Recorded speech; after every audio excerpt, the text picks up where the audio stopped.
I don't. Feel the burn! Feel the burn! Feel the burn! Are you interviewing? Can I listen? Yeah. So I'm just trying to pick some some Maybe- brains as maybe to you could join why Well, you know what I'm saying on that? Yeah, pretty much. But what's the burn? I mean, why would you pick burn over Bernie Sanders over, I don't know, Hillary, for instance, or Trump or Cruz? Right. I mean, Kasich, the 5 remaining in the race. Well, What's the burn? Okay. Well, the burn is that If you don't mind. in my lifetime, and I'm 54, I've never had the platform or the policies that Bernie's promoting ever see the light of day. But what are they specifically? Well, it's basically like we're all in this together, and it's also that idea of we, not me. So universal health care, seriously, single payer, not the Obamacare it has 40 million people not taken care of. So you would agree that it's a failure, complete failure, Obamacare, right? Or Yeah, it was a coddling to the insurance people. I mean, it did help some people, but we need the complete solution. We Okay. need it complete. So what's the other thing? What's what? Well, what's the other thing about Bernie Sanders, you think? What's not the thing? No, another thing. Another thing. Yeah. Sorry for my accent. I came from Mississauga originally. Right. And it's a little too rowdy over here. Right. So, well, his whole thing is about money in politics. Politics doesn't work. We don't have a democracy.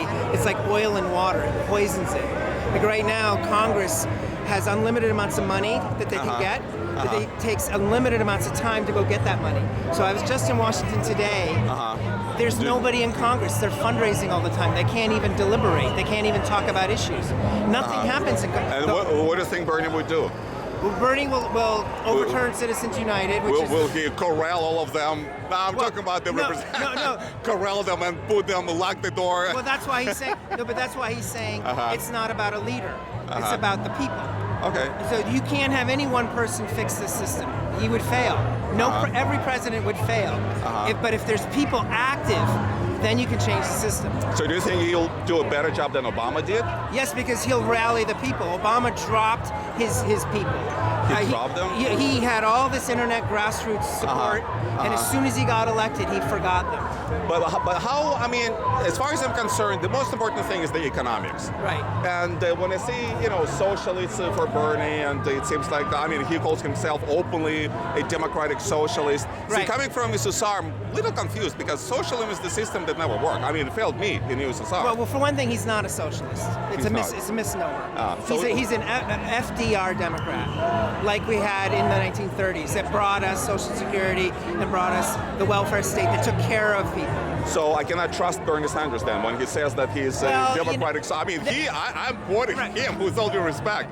He says I'm a socialist. I mean, this gentleman. Let me show. Right. See? Right. Socialist for Bernie Sanders. But here's the thing is we have to go deeper than names because everyone uses a name differently. Like I use socialism differently than Bernie does. But how is it? I mean, this is not the thing that a little bit troubles me. If you have a minute. Sure. The reason it troubles me is because coming from USSR again. Say, you're Russian. Okay. Well, from USSR. Yeah. Is that people kind of. I mean, you're right. They mislabeled the definitions. They mislabeled. I spoke with another gentleman, actually, he's somewhere around here, who would call, let's say, Scandinavian countries as socialist. Would you call Scandinavian countries as socialist as well? They have socialism in them. Like we have socialism here. The fire department is socialist. See, that's the key. Okay. By definition, socialist is two things. Right. Or lack of two things. A, profit is outlawed. Right. And private property is outlawed.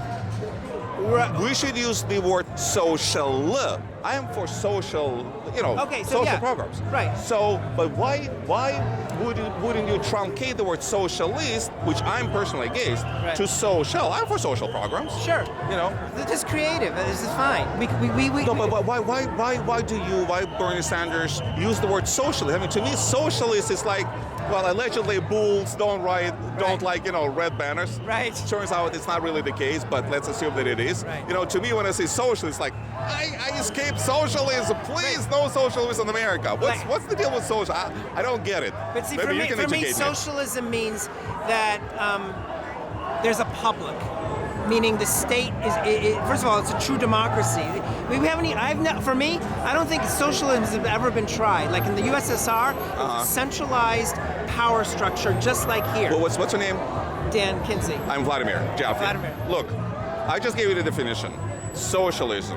No private property and no profit. Okay, I'm actually ideally for that. You know why? Oh.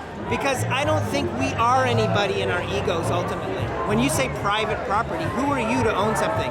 You're live for 60, 70, 80 years, and then you lose your property. You know, like let's say you own some Earth. The Earth's been here for billions of years. How can you come in for 60 years and say it's mine, and then poof, you're gone? It doesn't mean anything. But what about business? It's my business. I'm gone, and sure, you're stewards. You're well, guess what? It's a relationship. You're caretaking it, but you don't own it because owning it gives you a wrong idea of who you are. What about profit? Because that's another profit, major thing that is outlawed in socialism. So profit doesn't have to be the only reason to motivate people to do something. Really? It doesn't have to be. Do you work?